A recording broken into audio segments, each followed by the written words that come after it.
Morning and welcome to day number 8 of the challenge.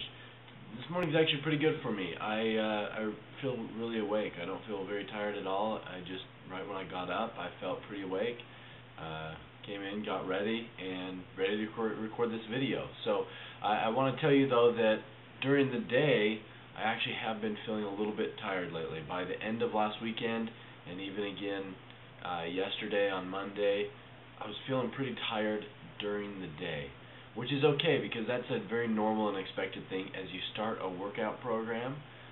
Especially if you're getting up earlier and exercising more, your body's getting more tired, more fatigued just from the workout and from the getting up earlier. Your body, that's going to start to add up. Your body's going to start to feel that.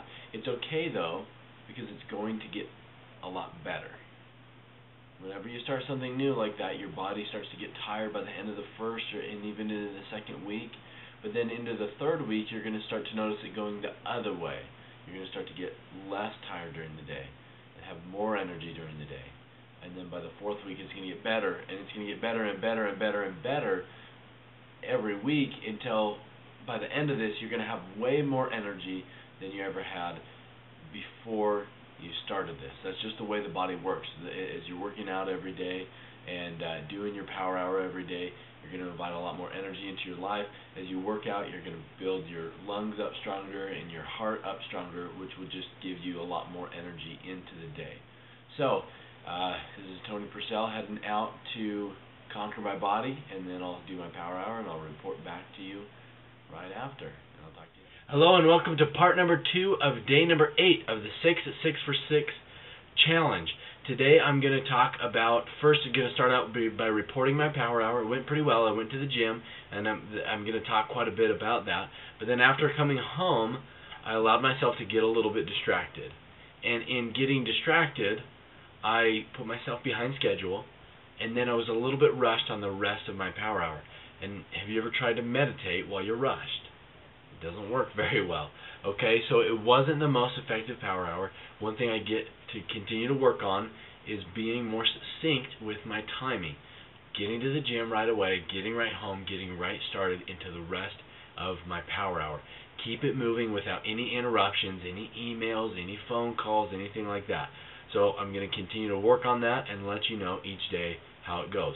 So back to the workout part. Now this is going to be the power principle for the day. I'm going to talk about working out, and this is really exciting because it's almost like personal training.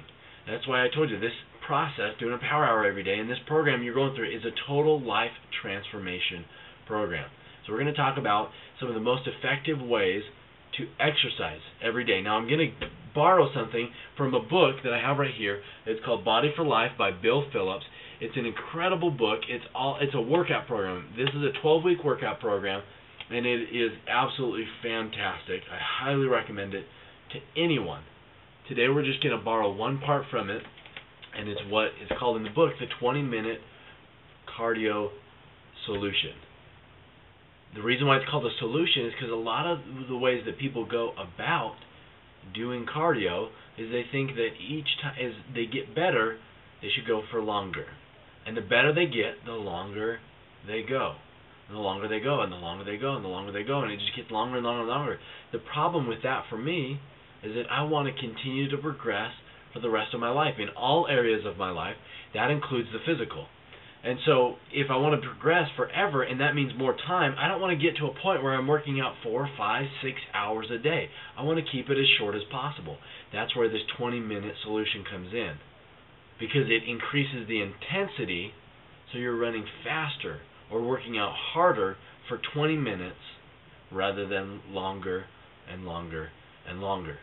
So we're going to talk about some of the principles behind why we do it, and then the mechanics behind exactly how to do this 20-minute workout.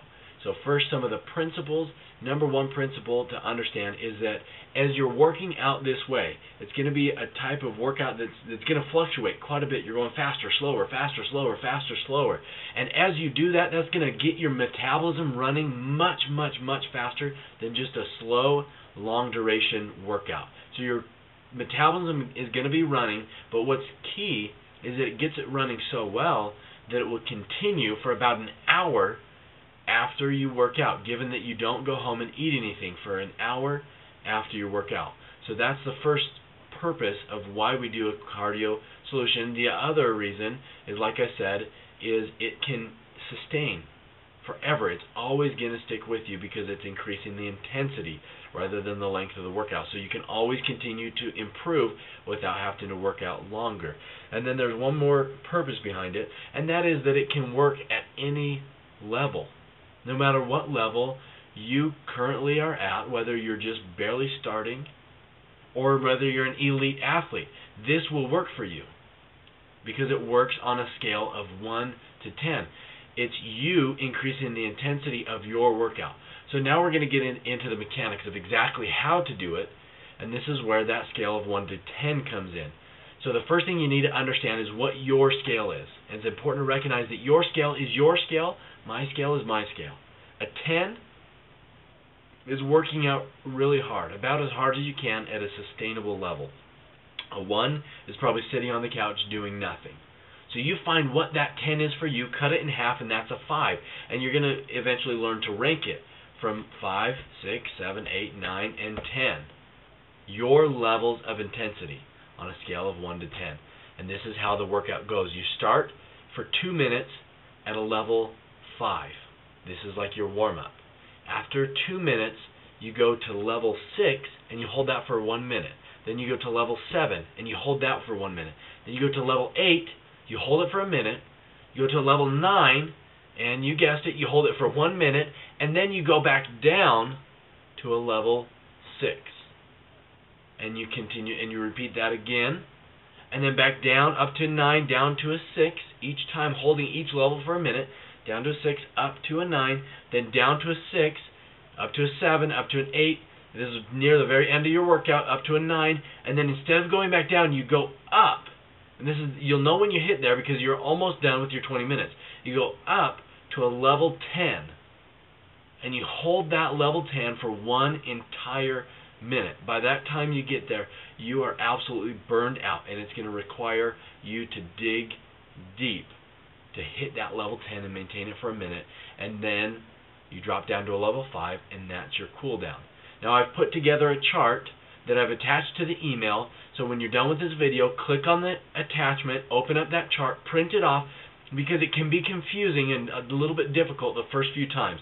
So have that chart with you the first several times you do this until you get used to it. You're going to want to have some type of timer, either a stopwatch, or if you've got a timer on a treadmill or on my phone. I know I have a timer. So find some kind of timer that you can watch as you're doing this workout. Okay, so the next thing that you want to do, the final thing of that workout, is you want to rank yourself. And you want to tell yourself how good you did. Now, one of the keys to life, we'll bring this up several times, one of the most important keys to life is learning to tell yourself the truth. And this is that point where you get to tell yourself the truth. How hard did you go? And you have another scale of 1 to 10. This is a scale of 1 to 10, though, ranking the quality of your workout. A 10 means if you were to ask yourself, could I have possibly just gone any further at the end of my workout, while I was at the end of that level 10, could I have gone a few more steps? Could I have gone another 10 or 20 or 30 seconds? And if you answer, absolutely not, I could not have gone for another second at that level, congratulations, because that means you hit a 10. But if you say, you know, if I'm really honest with myself, I probably could have gone a little bit harder, then you hit a 9.